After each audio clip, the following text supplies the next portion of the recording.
그 첫 프리뷰 영상이 선후배를 따지는 장면이라는 게 좀 같이. 안녕하세요. 음악 커뮤니케이터 가치입니다. 드디어 31일부터 퀸덤 2가 시작을 합니다. 미리 이제 프리뷰 영상 1시간짜리 영상은 각종 매체 무료로 지금 전체 공개가 되어 있고요. 또 참가하는 6팀의 오프닝 쇼도 공개가 돼서 이제 팬들끼리 얘기가 진행되고 있는데, 저도 이제 퀸덤 2를 리뷰를 할 거니까 간단히 퀸덤 2가 어떤 방송인지, 그리고 어떤 포인트들이 있는지, 참여하는 팀들은 어떤 팀인지 저도 프리뷰를 해보도록 하겠습니다. 같이.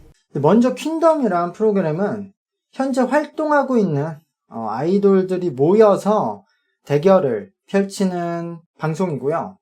최종적으로는 모두들 하나둘씩 신곡을 공개해서 최종 우승자를 가리는 프로그램이고, 퀸덤은 여자 아이돌들, 킹덤은 남자 아이돌들로서 퀸덤이 먼저 2019년에 방송을 했고요. 그 다음에 킹덤을 했고, 지금 퀸덤 시즌2가 시작되는 겁니다. 애초에 퀸덤이 처음에 시작된다고 했을 때 이미 오디션을 통해서 데뷔를 거쳐서 활동하고 있는 아이돌들을 또 경쟁시킨다는 것에 대해서, 특히 팬덤끼리 싸움을 부추기는 형식이라서 부정적인 반응이 많았으나, 방송 후에 그로 인해서 팬덤이 확장되는 팀들이 늘어나서 호평을 받았고요. 특히 이어지는 킹덤에서 해외에 많은 K-POP 팬들도 주목을 했기 때문에 이 시리즈가 굉장히 탄력을 얻게 됐고, 이번에 퀸덤2도 일찍이부터 퀸덤이 언제 시작되느냐 문의가 많았고, 특히 퀸덤1 때와는 전혀 다르게 지금 해외 K-POP 시장, 특히 여성 그룹에 대한 수요가 해외에서도 엄청 늘어나서 해외에서 엄청 주목을 하고 있기 때문에 사실 전혀 판도가 달라졌다고 봐도 좋습니다. 기본적으로는 6팀이 참가를 하고요. 6팀이 히트곡 경연을 하고 서로의 곡을 커버하는 커버곡 대결도 하고, 그 외에 포지션별로 대결도 하고, 그런 과정을 거쳐서 신곡을 내고 최종 우승자를 겨루는 방식입니다. 아마 퀸덤2도 거의 기본적으로는 비슷한 틀로 갈 것 같고요. 어쨌든 활동하고 있는 팀들의 대결이기 때문에 기본적으로는 팬덤 싸움이 주가 되겠죠.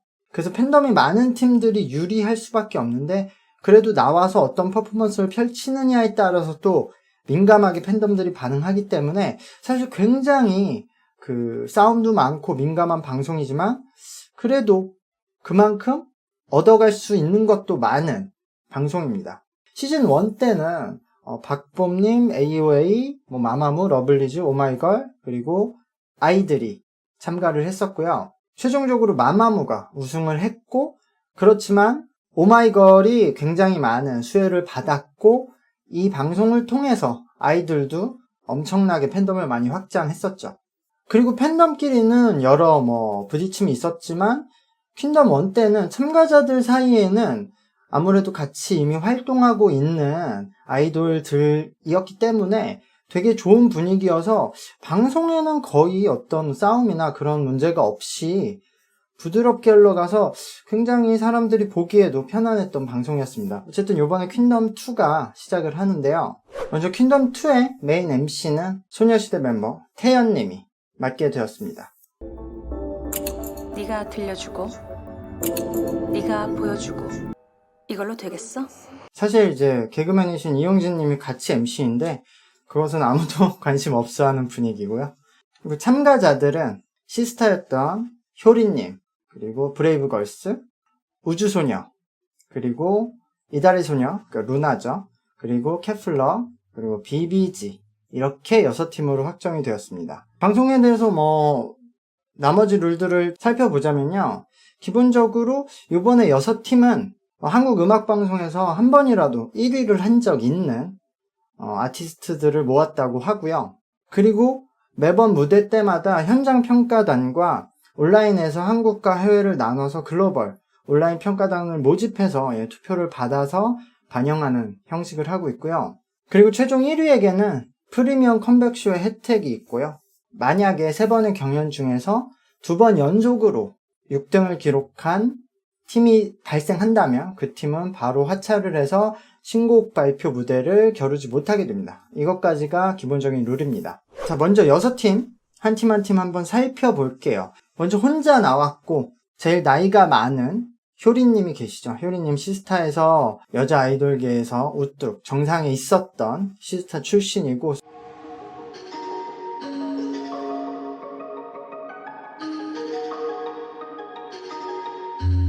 워낙 올 라운드 플레이어라서 기본적으로 이제 보컬이잖아요. 그래서 노래를 워낙 잘하는데 춤도 잘 추고 랩도 할 수 있고, 특히 이번에 오프닝 쇼에서 춤을 너무 잘 추셔서 그렇게 높은 힐을 신고도, 그래서 저도 놀라면서 봤어요. 그래서 춤으로도 지금 나오신 멤버들 중에서도 상위 실력이지 않을까라고 생각을 합니다.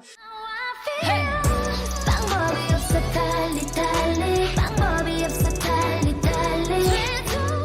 근데 어쨌든 퀸덤이라는 방송이 팬덤 싸움인데, 지금 뭐 시스타 팬덤을 말하는 건 의미가 없고, 그 위에 솔로로 활동하면서는 팬덤이 굉장히 약해졌기 때문에 그 부분이 가장 우려가 됩니다. 시스타의 예전 팬들이 그래도 관심을 가지고 많이 와서 투표를 해주긴 하겠지만 그 숫자가 많지는 않을 거다. 사실 실력적으로 치면 마마무님 롤이라고 봐야 되겠죠. 그렇지만 혼자여서 기본적으로 뭐 노래보다는 여기서 퍼포먼스 대결이 많은데, 뭐 포지션에서 이제 보컬 대결에서는 두각을 드러내겠지만, 그렇다고 해도 투표를 많이 받을지는 좀 어렵지만, 그래도 여기에 솔로 가수 쿼터를 넣어야 된다고 하면은 효리님이 어떻게 보면은 현재 섭외할 수 있는 풀 중에서 가장 강력한 카드이지 않을까. 어쨌든 박봉님보다는 훨씬 강력한 카드임에 틀림이 없다. 자, 그 다음에 브레이브걸스가 있습니다.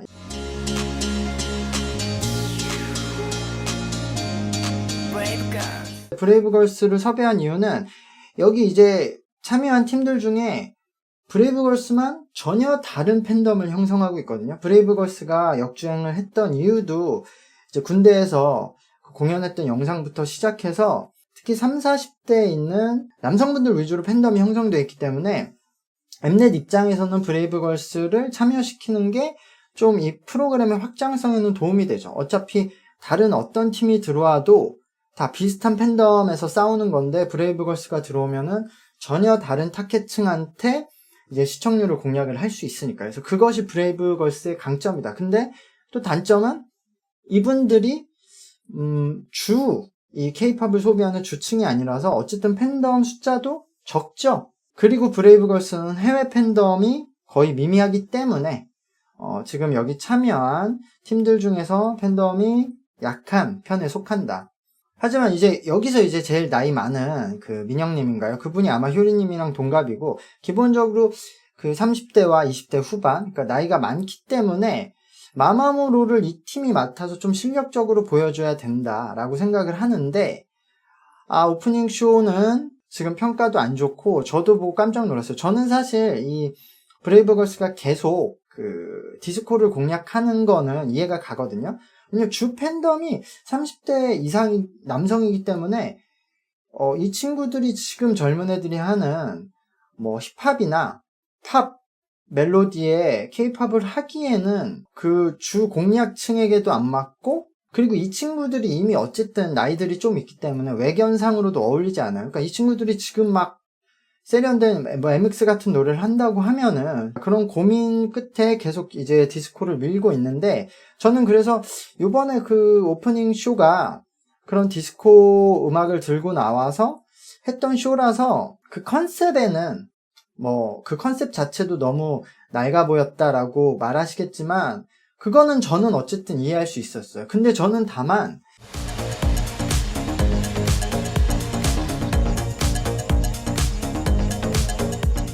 그래도 이분들이 그 활동 경력이 꽤 되고 그러니까, 그럼 춤은 여기서 압도적으로 좀 잘 춰야 되지 않았을까. 그러니까 마마무 정도의 뭐 실력으로 좀 승부하는 그림이 있어야 되지 않을까라고 생각했는데, 이 오프닝 쇼를 했던 팀들 중에서 그냥 춤 실력 자체가 제일 좀 어설퍼 보였다라는 것이 좀 문제였다. 그래서 브레이브걸스가 실제로 이제 무대 들어가서 어떻게 퍼포먼스를 할지는 모르지만, 어떻게 보면 여기서 그냥 실력으로 밀려버린다면은 그나마 그렇게 이제 역주행으로 30대 이상의 남성들의 마음을 사로잡았던 것도 오히려 이 방송을 출연하면서 흐지부지 되는 게 아닌가 하는 걱정이 듭니다. 그래서 브레이브걸스는 다른 거 신경 쓰지 않고 그냥 실력으로 밀어붙여야 된다. 자, 다음에 BBG가 있는데요. 제가 최근에 자주 하는 말이 디스코 음악 할 거면 BBG의 밥밥보다 좋아야 된다라는 말을 많이 했거든요. 그만큼 BBG의 밥밥이 엄청 디스코 음악으로서는 퀄리티가 높았다.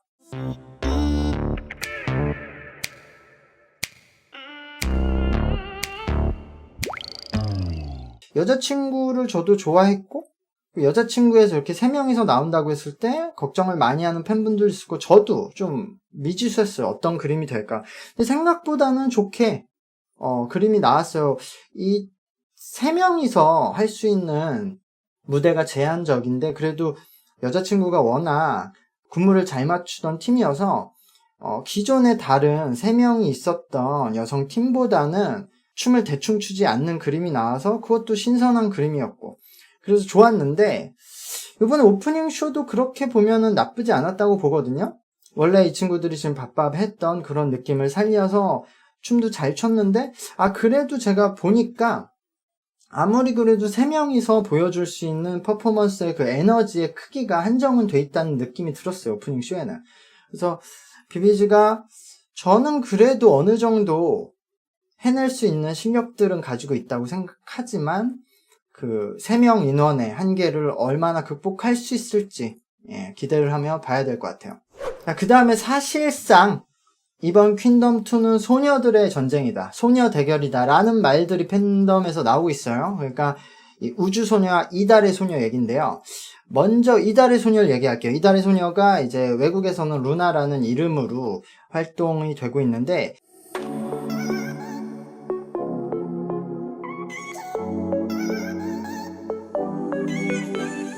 이달소를 우리나라에서 잘 모르는 분들도 많을 거예요. 이 멤버 중에 추가 좀 그런 스캠이나 이런 영상으로 이름을 알리면서 조금 알렸는데 멤버도 많고 그래서 어쨌든 현재로서는 그렇게 이름을 알리지 못했다. 오히려 이름을 알린 건 소속사가 정산을 못해서 이달소 해체하는 거 아니냐 그런 얘기가 나와서 이번에 프리뷰 영상에서도 퀸덤2 프리뷰 영상에서도 그 얘기가 잠깐 언급이 됐어요. 그래서 이달소는 이번 이 퀸덤2가 굉장히 중요하다. 자신들에 있어서. 자신들이 건재하다는 걸 알리고 더 잘 돼야 된다라는 말도 했는데요.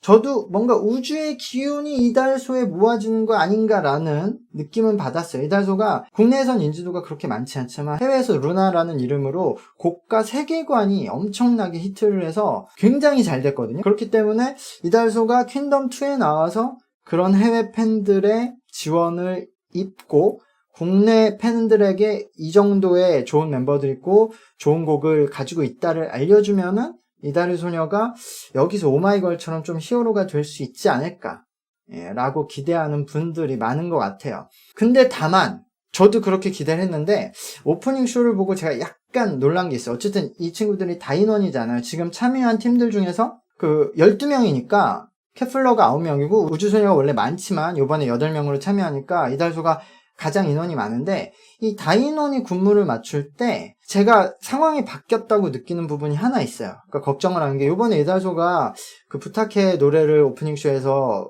그 리믹스 버전으로 하면서 약간 힙합적인 파워풀한 군무를 보여줬는데 퀸덤1 때 기존에 그냥 본인들 노래만 할 때보다 그런 힙합적인 뭔가 더 파워풀한 퍼포먼스도 보여주면서 새로운 모습을 보여주면서 팬들을 더 많이 얻었단 말이에요. 방송 자체가.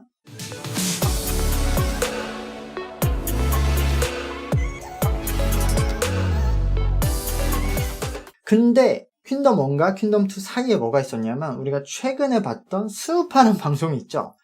엠넷에서 했던 스우파가 굉장히 공전의 히트를 하면서 거기서 다인원으로 많은 인원들이 그 다인원 안무, 힙합 안무를 너무 완벽하게 췄어요. 그래서 그때도 막 아이돌 춤하고 비교하는 그림들이 올라왔는데 지금 사람들이 스우파에 대한 이미지가 적어도 국내 팬들에게 남아있을 때 이 친구들이 그런 새로운 막 멋진 여성인데 걸크러쉬 느낌을 보여준다고 어설프게 다인원 힙합을 했다가는 역시 능력 부족이다라는 소리를 들을 수도 있겠다. 제가 오프닝 쇼를 보면서 저는 이거 뭔가 약간 그림이 너무 안 서는데 라는 느낌을 저는 받았거든요. 그래서 그런 부분을 좀 조심해야 된다. 그러니까 제가 그 수우파도 리뷰를 했는데 그때 말했듯이 그 전문 댄서들과 아이돌 그 댄스는 다른 거거든요. 좀 구분이 되는 거거든요.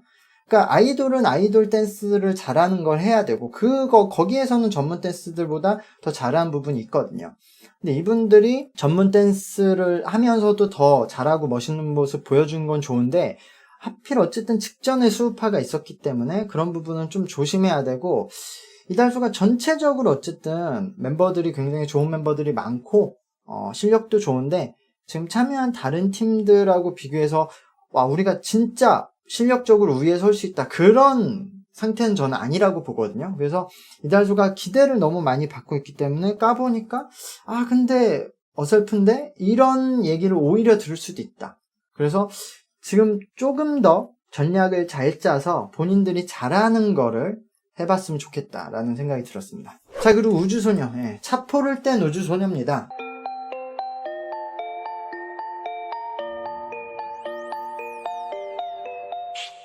중국 멤버들 이미 3명 빠졌죠. 그리고 에이스, 보나가 드라마 촬영으로 빠졌고, 다원이가 지금 그 몸 상태가 안 좋아서 빠져서 최종 8명으로 참여를 하게 됐어요. 말 그대로 진짜 차포 다 떼고 나왔거든요. 뭐 완전체로 나왔으면 막 성소도 있고 보나도 있고 하면은 뭐 무조건 원티어가 됐을 텐데 지금 사람이 많이 빠졌습니다만 그래도 되게 강자예요.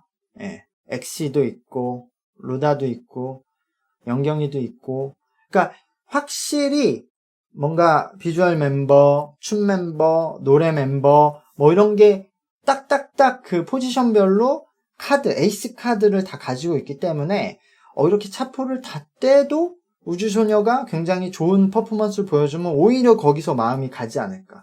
와, 이렇게 나왔는데도 이 정도로 잘해? 그래서 우주소녀가 지금 저는 일단 시작하는 분위기는 가장 좋지 않을까라고 생각하는 멤버입니다. 특히 우주소녀가 그 오프닝 쇼를 했을 때도 초반에 이렇게 일러스트로 시작해서 그 그림을 그대로 그 밑에 바닥의 무대를 형상화해서 따라가서 나오는 부분도 저는 전략적으로 매우 좋았다라고 생각이 들고요. 제가 지금 가장 기대하는 팀입니다.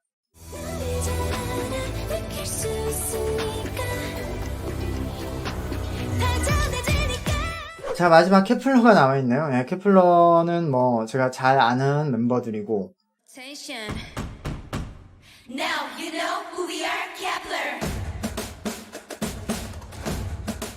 사실 안방이죠. 엠넷에서 탄생한 팀이고 지금 탄생한 지 별로 안 됐는데 케플러는 손해날 게 없는 게 해외에서 압도적인 팬덤을 가지고 있어서 참여해서 팬덤으로 밀릴 리도 없고, 사실 지금 전체적인 팬덤 숫자는 케플러가 제일 많을 거예요. 신인인데도. 근데 반대로 한국에서는 인지도가 전혀 없기 때문에 케플러가 여기 나와서 분명 안티도 많이 생기고 욕도 많이 먹겠지만 어쨌든 지금 한국 인지도로서는 밑바닥이어서 특별히 뭐 이 친구들이 손해날 건 없어요. 해외에서는 응원을 더 많이 받을 테고 한국에서 조금이라도 인지도를 끌어올리면은 좋은 건데 생각보다 케플러 애들이 잘한다. 특히 이번에 오프닝 쇼를 보고 저는 그 짧은 기간에 더 많이 성장을 했다. 제가 걸스 플래닛 봤을 때보다. 그래서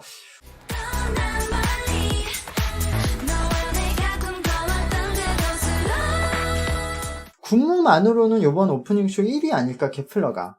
그래서 이번에 오프닝쇼 전체적으로 이 케플러와 우주소녀가 제일 잘했다고 보는데, 그냥 전체적인 군무, 퍼포먼스로만 봤을 때는 케플러가 가장 잘했다.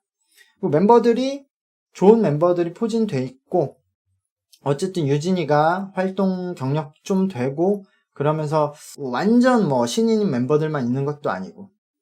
그래서 저는 케플러는 여자아이들의 롤을 좀 노려야 된다라고 생각을 하고 충분히 가능하지 않을까라고 생각합니다. 분명 국내에서는 뭐 인지도가 없고 화력이 약한데 해외에서 막 압도적으로 이렇게 밀어붙여서 성적이 좀 순위가 올라가고 이러면 또 반발작용으로 국내에선 더 안티가 생기고 하겠지만 그건 뭐 어쩔 수 없는 일이고요. 이 시장에서. 케플러는 잘하지 않을까. 라고 생각합니다. 사실 이제 킹덤 1 때와 상황이 계속 바뀌었다고 하는 게 킹덤 1 때도 전체적으로 그래도 이득이 돼서 팬덤 확장을 좀 했는데 지금은 특히 해외 케이팝 시장이 그때와 비교 안 되게 너무 커졌기 때문에 이 친구들이 나와서 어쨌든 국내 및 해외에 알리는 것 자체로도 팬덤은 무조건 확장이 될 거예요. 여기서 큰 문제가 있지 않는 이상. 그렇기 때문에 저는 어떻게 보면 모두 다 윈윈 할 수 있는 그림이 그려질 수도 있다. 라고 생각을 하고요. 그냥 팬덤 크기만 보면 어쨌든 우리가 앨범 판매량으로 계산하면 케플러가 압도적으로 많긴 한데 해외 팬덤 위주고 또 국내에서는 완전 팬덤이 거의 꼴찌나 다름없으니까 그런 면을 고려했을 때는 팬덤의 밸런스도 어느 정도 맞다라고 생각하고요. 이달소나 우주소녀 이런 팀들은 좀 그런 해외 국내 합쳐서 비슷하다고 봐야 되고 비비지도 여자친구 때와 다르게 이제 새로 나왔기 때문에 어떻게 될지 모르고 브레이브걸스는 또 이런 한국의 국내 남성 팬 이렇게 있고 효리는 솔로고 그래서 구성은 전체적으로 짜임새는 좋다고 제가 생각이 들고요. 상대하면은 좋겠다는 멤버 지목을 브레이브걸스가 비비지만 선택하는 걸 보여주면서 끝났어요. 근데 거기에 대해서 여러 가지 얘기가 있지만 브레이브걸스로서는 저도 비비지 선택이 가장 낫지 않을까. 비비지가 쉬운 상대는 아니지만 그래도 인원도 비슷하고 두 팀이 다 디스코 음악을 하고 있기 때문에 브레이브걸스로는 다른 이제 다인원 멤버들을 선택하는 것보다는 효린이나 비비지가 더 낫지 않았을까라고 생각을 하고 방송에 대해서 좀 하고 싶은 얘기는 초반에 이제 데뷔 연도를 띄워주면서 비비지는 이제 여자친구로서 오래 활동했지만 다시 비비지로 나왔기 때문에 이제 루다가 장난으로 그러면 신인이지 이런 얘기를 했다가 신비가 우리가 선배라고 그런 얘기가 나왔는데 비비지 선배님 아니지. 선배님 아니지. 선배님이 아니실까? 그 부분에 대해서 악편이다 아니다 그런 얘기도 있는 것 같아요. 전 그것보다 저는 원론적으로 그 부분이 좀 그랬어요. 그러니까 뭐냐면 제가 예전부터 일하면서 드는 생각인데 가수 전체를 선후배를 따지잖아요. 이거 이제 그만해도 되지 않을까. 회사별로 선후배를 따지는 건 회사의 선후배니까 그리고 학교의 선후배를 따지는 건 맞는데 그 가수 직군 전체를 왜 선후배로 따지나. 이게 초반에는 아주 예전에 그 가수들이 적고 그랬을 때 그 사람들의 그 환경 여건이 되게 안 좋고 그래서 본인들끼리 이제 가수 협회 만들고 이렇게 똘똘 뭉쳐서 좀 하려고 그런 게 생겼던 건데 시작은 지금은 이제 그렇지 않고 너무 많잖아요. 근데 아직도 가수 전체를 선후배를 왜 나누나 그것 자체가 저는 좀 애매하게 느낀 지점이었어요. 그러니까 신비를 좀 세게 편집했다 아니다를 떠나서 아니 왜 아직도 그거 선배 후배를 나누고 있나. 예를 들어 제가 유튜버면은 다른 나보다 먼저 유튜버 시작한 사람도 유튜브 선배님 아니 다 각자 그냥 자영업자잖아요. 그리고 제가 그래픽 디자이너를 한다고 해서 다른 회사의 그래픽 디자이너 선배 아니잖아요. 이거 해외에서 보면 이해가 안 될 거 아니에요. 해외에서 진짜 많이 보는데 2022년에 이런 해외에서 주목하는 방송에서 첫 오프닝 그 첫 프리뷰 영상이 선후배를 따지는 장면이라는 게 그냥 나이가 많은 사람을 존중해주고 그 정도로 넘어가는 게 낫지 연예인 데뷔 기수를 따지는 거는 이제 필요 없지 않나 라는 생각이 들었습니다. 어쨌든 이제 방송이 바로 앞까지 다가왔기 때문에 본인이 응원하시는 팀 보면서 재밌게 보시면 좋겠고요. 저도 언제나 그랬듯이 그냥 제가 보면서 현장은 어떤 상황일지 그리고 남들이 좀 보지 못하는 그런 얘기들을 리뷰에서 전해드리도록 하겠습니다. 감사합니다. 안녕.